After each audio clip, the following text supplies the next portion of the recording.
ദൈവനാമം മഹത്വപ്പെടുമാറാകട്ടെ. സമാധാന സന്ദേശത്തിലൂടെ എന്നെ ശ്രദ്ധിക്കുന്ന എല്ലാ പ്രിയപ്പെട്ടവർക്കും വീണ്ടും വരുന്നവനായ ക്രിസ്തുയേശുവിൻ്റെ നാമത്തിൽ എൻ്റെ സ്നേഹവന്ദനം. റോമാലേഖനം 10-ാം അധ്യായം അതിൻ്റെ 18 മുതലുള്ള ഭാഗങ്ങളിൽ, എന്നാൽ അവർ കേട്ടില്ലയോ എന്ന് ഞാൻ ചോദിക്കുന്നു, കേട്ടിരിക്കുന്നു നിശ്ചയം. അവരുടെ നാദം സർവ്വഭൂമിയിലും, അവരുടെ വചനം ഭൂതലത്തിൻ്റെ അറ്റത്തോളവും പരന്നു. എന്നാൽ ഇസ്രായേൽ ഗ്രഹിച്ചില്ലയോ എന്ന് ഞാൻ ചോദിക്കുന്നു. ജനമല്ലാത്തവരെ കൊണ്ട് ഞാൻ നിങ്ങൾക്ക് എരിവ് വരുത്തും, മൂഢജാതിയെ കൊണ്ട് നിങ്ങൾക്ക് കോപം ജനിപ്പിക്കും എന്ന് ഒന്നാമത് മോശ പറയുന്നു. യെശയ്യാവോ, എന്നെ അന്വേഷിക്കാത്തവർ എന്നെ കണ്ടെത്തി, എന്നെ ചോദിക്കാത്തവർക്ക് ഞാൻ പ്രത്യക്ഷനായി എന്ന് ധൈര്യത്തോടെ പറയുന്നു. 21-ാമത്തെ വാക്യം ഇങ്ങനെയാണ്: ഇസ്രായേലിനെ കുറിച്ചോ അനുസരിക്കാത്തതും മറുത്തു പറയുന്നതുമായ ജനത്തിങ്കലേക്ക് ഞാൻ ഇടപെടാതെ കൈനീട്ടി എന്ന് അവൻ പറയുന്നു. എന്നെ കേൾക്കുന്ന പ്രിയരെ, ദൈവത്തിൻ്റെ സ്വന്തം ജനത്തെക്കുറിച്ച് ദൈവം പറയുന്നു, ജാതികളെക്കുറിച്ചും പരിശുദ്ധാത്മാവ് സംസാരിക്കും. ഇവിടെ പറയുന്നത് വളരെ വ്യക്തമായിട്ട്, എന്നാൽ അവർ കേട്ടില്ലയോ എന്ന് ഞാൻ ചോദിക്കുന്നു, കേട്ടിരിക്കുന്നു നിശ്ചയം.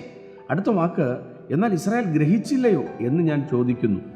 അപ്പോൾ കേട്ടത് ഗ്രഹിക്കാൻ കഴിയാത്തവർ, കേട്ടിട്ട് അനുസരിക്കാത്തവർ, എന്നാൽ ദൈവത്തിൻ്റെ പദ്ധതിക്കൊരിക്കലും ഭംഗം വന്നിട്ടില്ല.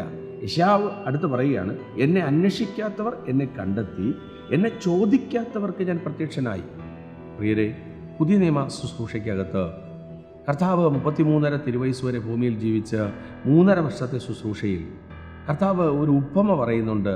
കല്യാണ വീട്ടിൽ സദ്യ ഒരുക്കിയിട്ട് ക്ഷണിക്കപ്പെട്ടവരെ വീണ്ടും ചെന്ന് ക്ഷണിക്കുന്ന ഒരു ഭാഗം പറയുന്നുണ്ട്.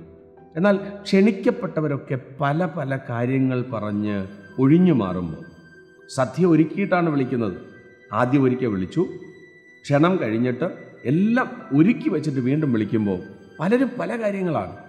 അവരുടെ വസ്തുവകകൾ നോക്കാൻ വേണ്ടി പോകുന്ന കൂട്ടര്, വിവാഹം കഴിഞ്ഞൊരു കൂട്ടര്, മൃഗസമ്പത്ത് നോക്കാൻ പോകുന്നൊരു കൂട്ടര്, ചുരുക്കി പറഞ്ഞാൽ ലോകത്തിൻ്റെ ആവശ്യങ്ങൾക്ക് വേണ്ടി ഓടുന്ന കൂട്ടര്.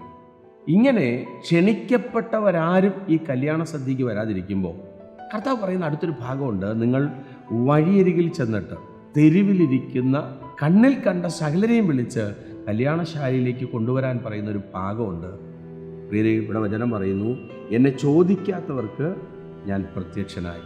ഈ സന്ദേശം കേൾക്കുമ്പോൾ പ്രിയരെ, നമ്മുടെ കഴിവും എടുക്കും കൊണ്ടൊന്നുമല്ല, അർഹതയില്ലാത്ത സ്ഥാനത്ത് ഒരു കൂട്ടർ മാറി നിന്നപ്പോൾ യോഗ്യതയില്ലാത്ത നമ്മെ ദൈവം തിരഞ്ഞു പിടിച്ച് ഈ രക്ഷയുടെ സന്തോഷത്തിനകത്ത് പ്രവേശിച്ചത് തകർന്നു പോകാനല്ല, അവസാനിക്കാനല്ല, അന്ത്യം വരെ അറിഞ്ഞ സത്യത്തിനകത്തും ലഭിച്ച ആ മണവാട്ടിയുടെ വസ്ത്രം ധരിച്ച് വിശുദ്ധിയോടെ വേർപെട്ട് നിത്യതയ്ക്ക് വേണ്ടി ഒരുങ്ങുവാൻ ദൈവം കൃപ ചെയ്യട്ടെ. വിശ്വസിക്കുക, പ്രാർത്ഥിക്കുക. ദൈവം വിശ്വസ്തൻ. God bless U.